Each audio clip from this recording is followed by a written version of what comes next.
What do you mean by a cancellation? I was making a call during lunch break at work and accidentally raised my voice, so I hurriedly quieted down. I didn't go through with any procedure like that. Why? How come? My mind went blank. The woman from the insurance company was the epitome of calm, in stark contrast to me. According to our records, we received a cancellation request from you, and the procedure has already been completed. The insurance I had signed up for was a savings-type life insurance. My sister-in-law, Emily, was an insurance agent and had begged me to sign up for a policy that was pricier than the market rate because she had strict quotas to meet. I'm Sophia, a 40-year-old office worker. I live in an apartment with my husband and daughter. Today has been quite a day from the start. My husband, Kevin, announced he had an overnight business trip as soon as he woke up and started packing, while my daughter began to fuss, saying, "I can't find my math textbook." Madison, my daughter, is only in the first grade, so it's understandable that she requires a lot of attention. But I really wish Kevin wouldn't add to the hassle with things like, "Where's my travel bag?" or "Where are my new socks?" It's been a rough year with Kevin. I've been contemplating divorce, which only adds to my frustration. Why can't both of you prepare the day before? When I expressed my disbelief, Madison sincerely apologized, "Sorry, Mom. I'll be more careful next time." So, I was able to respond, "No, it's okay. I should have checked with you yesterday, my bad." But Kevin is a different story. Madison is still young. If you had prepared everything, this wouldn't have happened. Besides, you should have been considerate enough to buy new socks for my trip. His biting remarks really got under my skin. I had no idea about your business trip schedule. Aren't the socks I washed and put in the drawer good enough? I prefer new socks for my trips. What a peculiar preference. I thought to myself but didn't say it out loud. His overnight business trips are rare, maybe once every few months. It must have been scheduled by his company well in advance, even if he didn't mention it. If he needed new socks, he should buy them with his own money or tell me well in advance.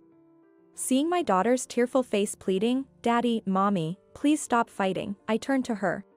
"Madison, I'm sorry. It's okay. Let's look for it together, quickly." Kevin silently resumed his packing, and I started checking the backpack with my daughter. Glancing at Kevin, I noticed he was packing casual clothes he'd wear on a weekend, not the usual business trip attire. Could this be another affair? It struck me as suspicious. He has cheated twice before. The first time was right before our daughter was born. I considered divorce, but Kevin tearfully apologized. Furthermore, he sought help from his parents to convince me. My mother-in-law pleaded with me, "Please don't divorce my son." My sister-in-law also made a fuss saying, "Please don't abandon my brother," which made me reconsider the divorce. But last year, Kevin cheated for the second time. Just like the first time, he got involved with a girl he met on a dating site. Kevin is the type to speak his mind bluntly, and his actions are quite transparent. He thinks he's being sneaky, but from my perspective, it's almost laughable how obvious he is.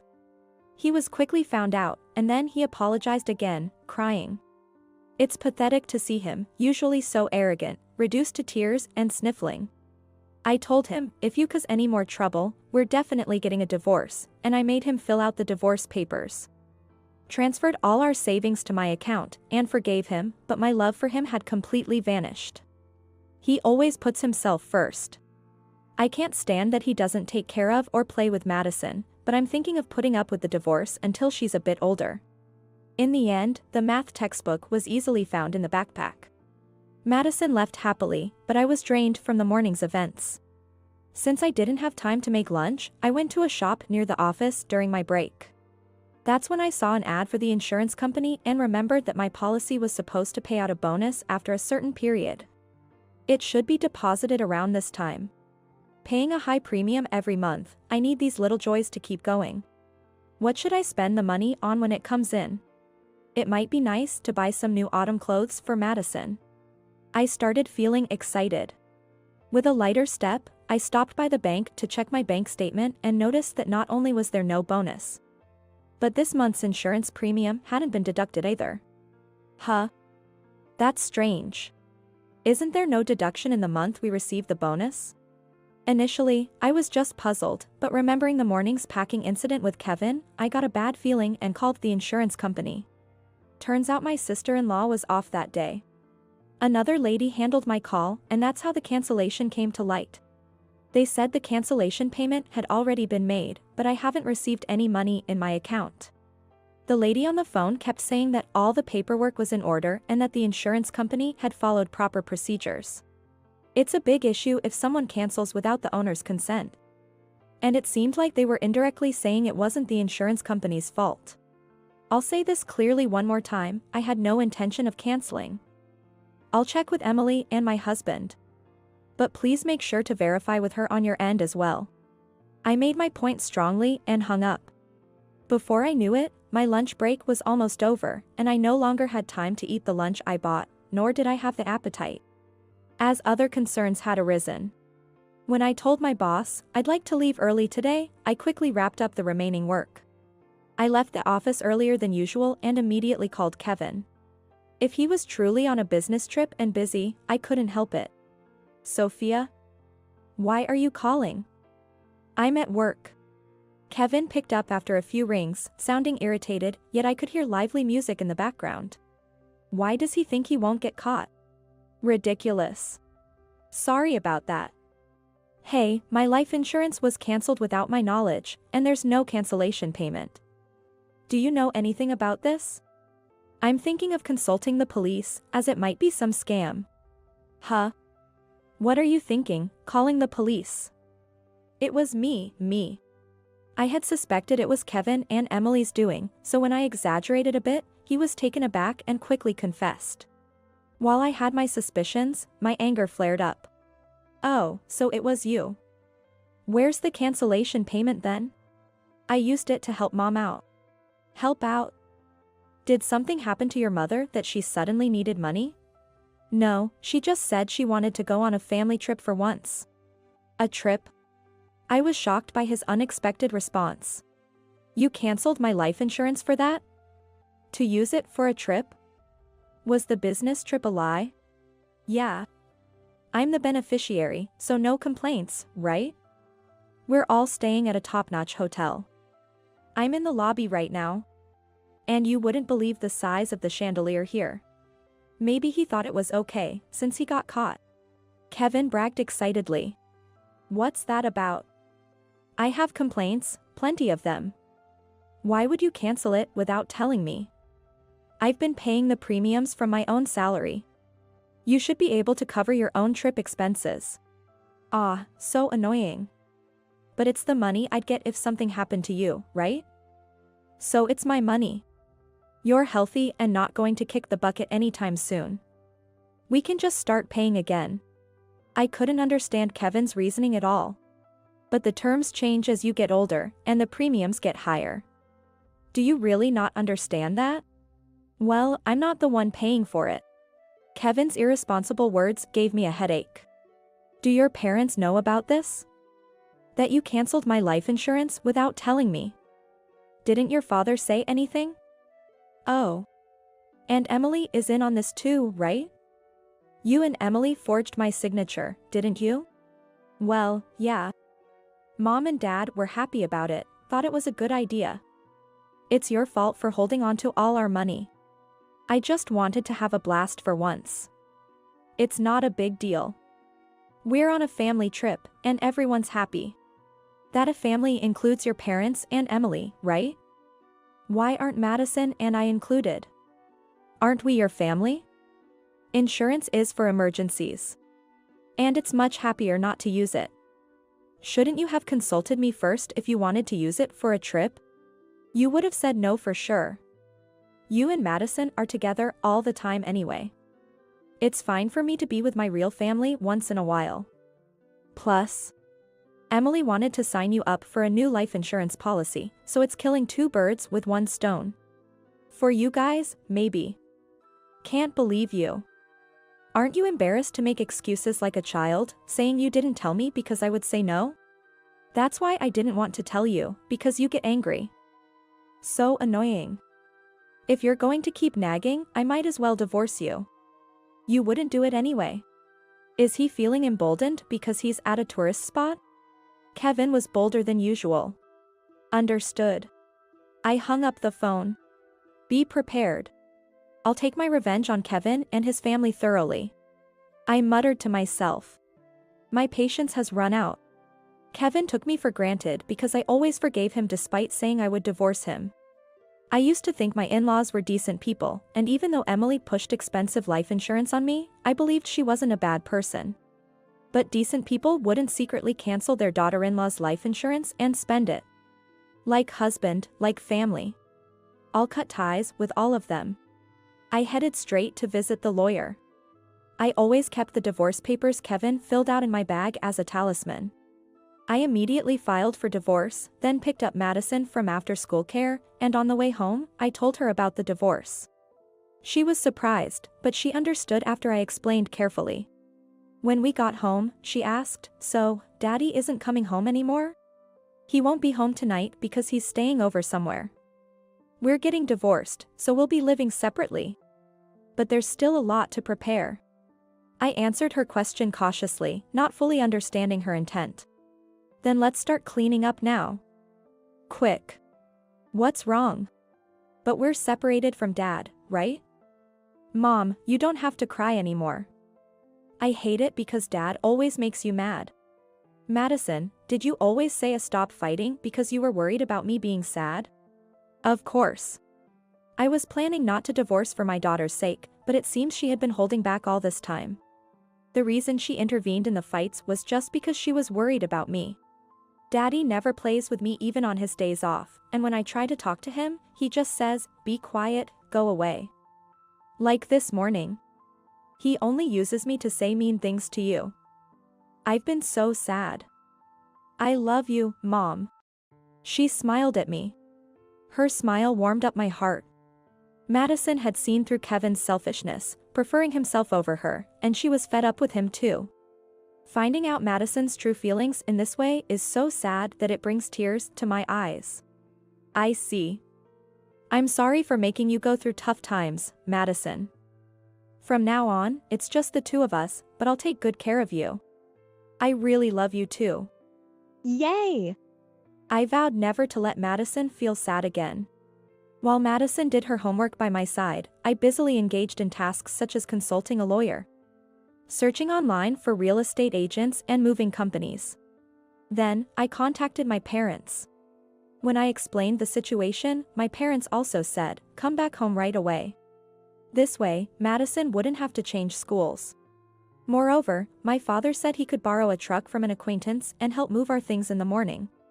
I informed the landlord, the school, and the families in the same school commuting group that we would be commuting from my parents' house from now on, and briefly explained the situation.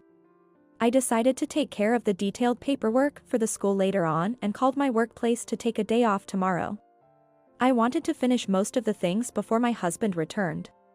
The next day, my parents came over, and we swiftly moved our belongings to their home. Everything was done before my husband returned, leaving only his belongings in the apartment. I left a note saying, "We are divorced. We are strangers now," and left the apartment. Kevin must have been shocked to find us gone. Serves him right. I felt refreshed imagining his reaction. The reason I could prepare for the divorce so smoothly this time was that I had researched the necessary procedures and preparations during his previous affair. I had told him, next time, there will be no discussion, we're getting divorced. And we had agreed that I would have custody and all the marital assets. Thus, Madison and I started a new life at my parents' home. Later, my frantic mother-in-law called me. She probably reached out because I had blocked my husband's number. Given that my husband tends to cry easily despite his bluster, he might be sobbing away. What are you thinking? Divorcing my son when he hasn't cheated? She yelled so loudly that it hurt my ears, and I instinctively moved the phone away from me. Hey, Sophia. It's not too late, apologize to my son now. He's been crying non-stop because he's hurt. Aren't you embarrassed to make such a fuss over this? Apologize? Me? Why? I was so baffled by her words that I blurted out, "Who are you?" My mother-in-law probably didn't expect such a response from me. Her words abruptly stopped. I was surprised by my own response. Well, yeah, it's me, your mother-in-law. Come on, Sophia, what's wrong with you? You're not senile, are you? You're still young. No, I only have one mother. Are you some kind of scam, like hi, it's me, a phone scam, not giving your full name? I decided to go along with my earlier slip-up. Since we were divorced and strangers now, and they were the type to cancel life insurance without permission, I figured there was no point in having a serious conversation. Don't joke around, Sophia. If you're going to act like this, we have our ways too. As expected, my mother-in-law was furious. But I didn't care. What ways are you talking about? What can you possibly do? We had agreed that if there was another issue, we would divorce immediately. And he told me over the phone that he wanted a divorce, didn't he? My words made her falter. I seized the moment to press further. You should have consulted me that you wanted to go on a trip. Why commit a crime?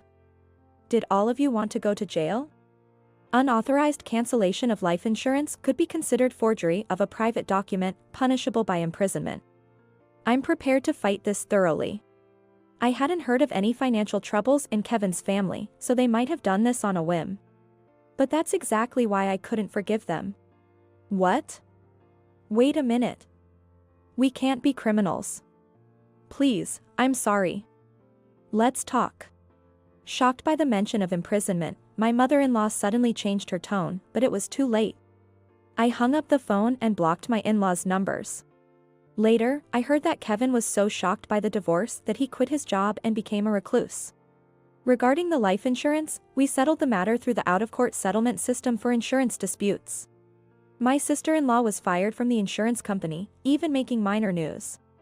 Because of this, my in-laws became the talk of the neighborhood and were criticized by relatives for lacking common sense and being shameful, making them feel isolated. Since both Kevin and sister-in-law couldn't work, they seemed to be in financial trouble. Meanwhile, Madison and I are living freely and happily at my parents' home. As much as I caused my daughter trouble, I want to raise her with lots of love from now on. Come back, I'll forgive you. Such a foolish man to say something so condescending.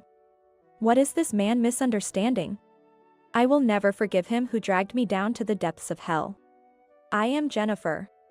A perfectly ordinary housewife, turning 44 this year. Despite being busy with household chores and work every day, I'm fairly content.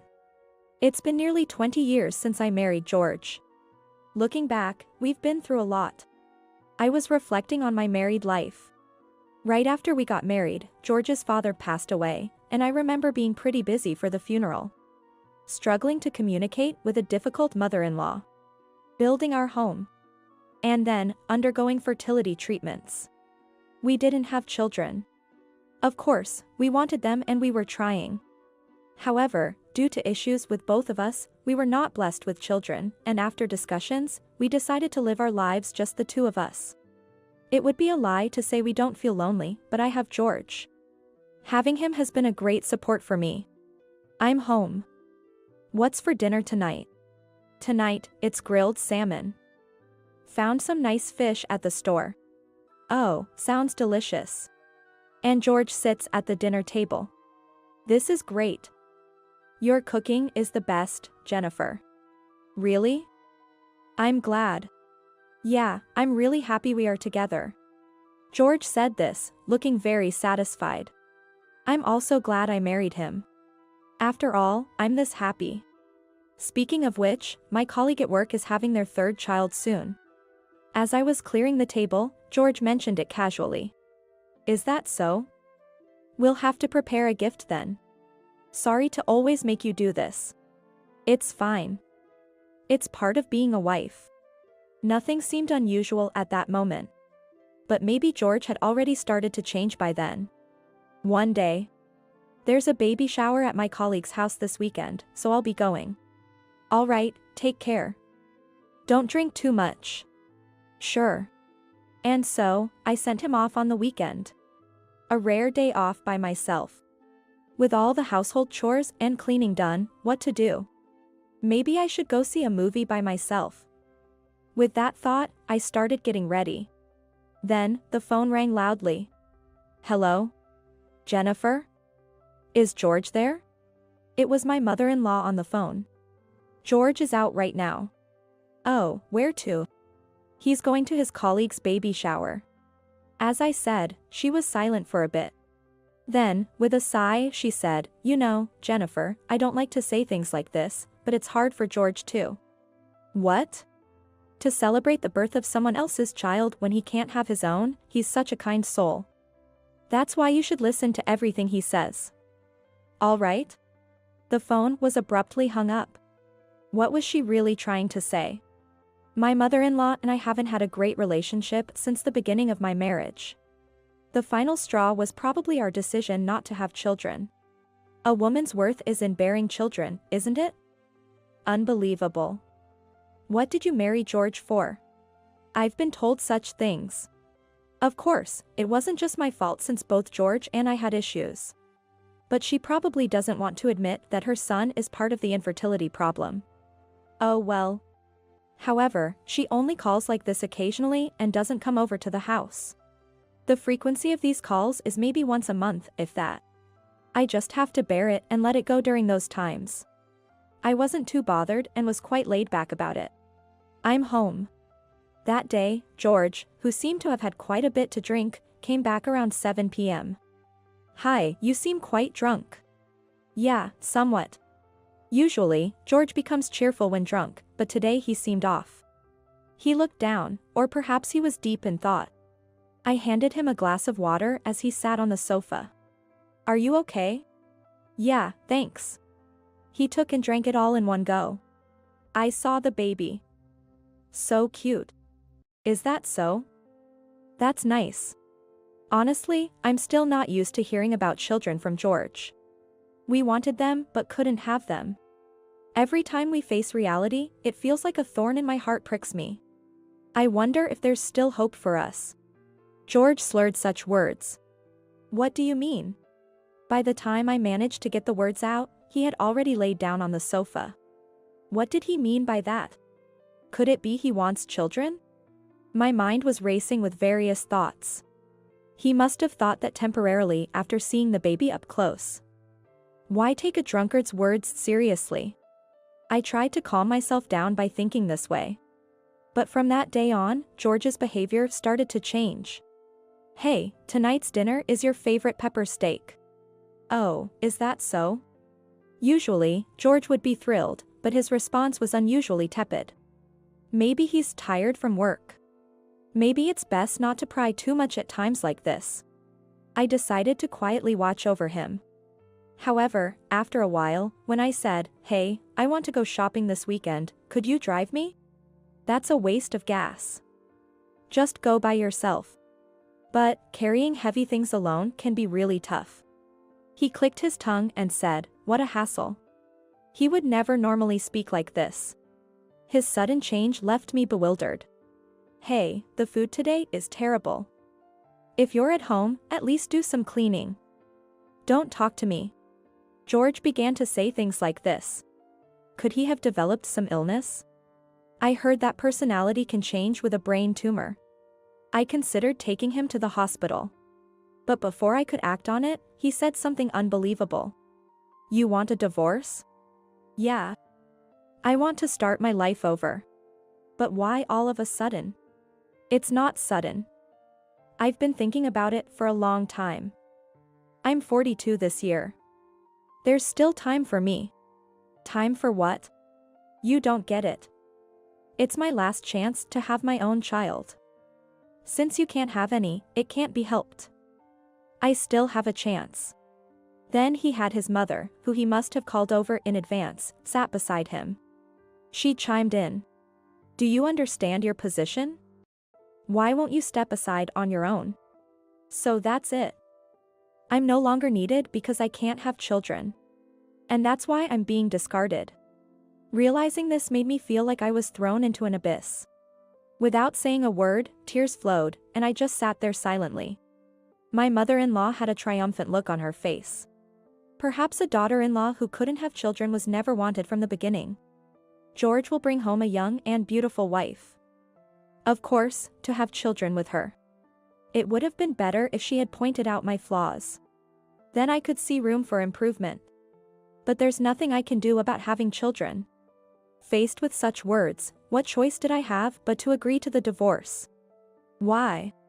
We had been a happy couple until now. I dedicated myself to my husband, determined to live my life with him. But was that just my own wishful thinking? I felt empty and sad, with nothing to do but cry. Think of this as your last kindness, sign the divorce papers. Kindness. Perhaps it was kind to let him go if he wanted children that badly. Or are you going to ruin my life with your selfishness? Because of my selfishness. Faced with such words, I had no choice but to sign. My mother-in-law's satisfied face further gouged my heart. And then George mercilessly kicked me out. After 20 years of marriage, such treatment was too much to bear. After the divorce, I was like a shell of myself, and my parents were deeply worried. But the feeling of being betrayed and abandoned by the one I loved never faded. I spent my days crying. Maybe when tomorrow comes, I'll be back to my old life. Maybe tomorrow, he'll tell me it was all a lie. That's all I could think about.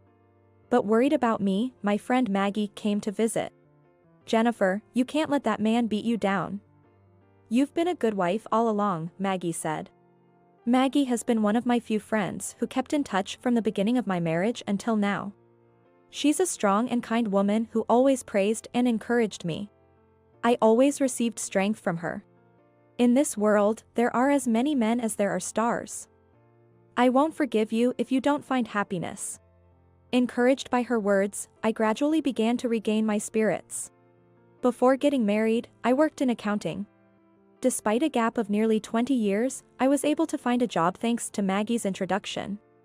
Continuing my studies and obtaining qualifications even after marriage paid off. Interacting with others and working took my mind off things. I was enjoying my life every day. All thanks to you, Maggie. My parents seemed relieved to see me back on my feet. 5 years had passed since then. On my way home from work, I encountered a person. It's been a while. And you are? Don't be cold, it's me.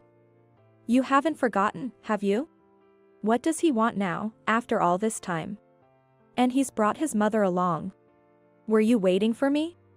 I had no choice. I don't know where your new home or workplace is. I thought I might run into you if I walked near your parents' house. It felt eerie. What do you want? I've brought you a good offer. George is really kind, you know. You should be grateful, said the smiling my ex-mother-in-law. Her smile made me uncomfortable. I checked the time on my watch. I'm in a hurry. I told you I've brought you a good offer. Listen up. Let's not talk here, let's go into that cafe. I was forcibly taken to the cafe. You can come back if you want. George suddenly said something absurd. His mother smiled beside him. What kind of joke is this? You cried so much, refusing the divorce. I've thought a lot about it. I couldn't leave you alone, feeling sorry for you. Come back to my side. George said. I almost burst out laughing at my ex-husband's words. No, I can't laugh yet. I looked down to hide my laughter. Did they mistake my reaction for cherishing their words? They kept talking to me. I've thought about you all these 5 years. You felt the same, didn't you? You couldn't forget, right? Even after the divorce, George cared about you and waited without remarrying, his mother added. So, he couldn't remarry, after all. If you come back, there are things I want you to do. You'll be more comfortable that way, he said. It seems this is the main topic. I asked, showing interest. What do you want me to do? It's about my mother-in-law, George's grandmother. She's become senile recently, and it's been tough, she explained. I see, that's what it was all about. Come back right now, I love you. I couldn't hold it in any longer. I burst out laughing uncontrollably. The two of them looked at me in astonishment. Are you that happy? Then, Jennifer. Come to our house from today. Both of you, please keep the jokes to your faces. I said coldly, looking down at them. Who would return to be a slave now? You didn't stay unmarried by choice, you just couldn't remarry, right? How could you think I still love you after such a terrible breakup? Give me a break. I placed money for my coffee on the table and was about to leave the cafe. Then, a girl walked into the cafe. I'm back. The girl ran into my arms. Sophie. Welcome back. What's going on? I saw you from outside, Mom. The girl started talking to me with a big smile. George and his mother looked on in astonishment. Mom, what's for dinner today? What should we have, hamburgers? Yay! I love hamburgers. George looked back and forth between me and Sophie, his mouth trembling. Mom? What? What do you mean? Are you remarried? Yes, I am. Oh. Didn't you know? Of course, he wouldn't know, because I didn't tell him.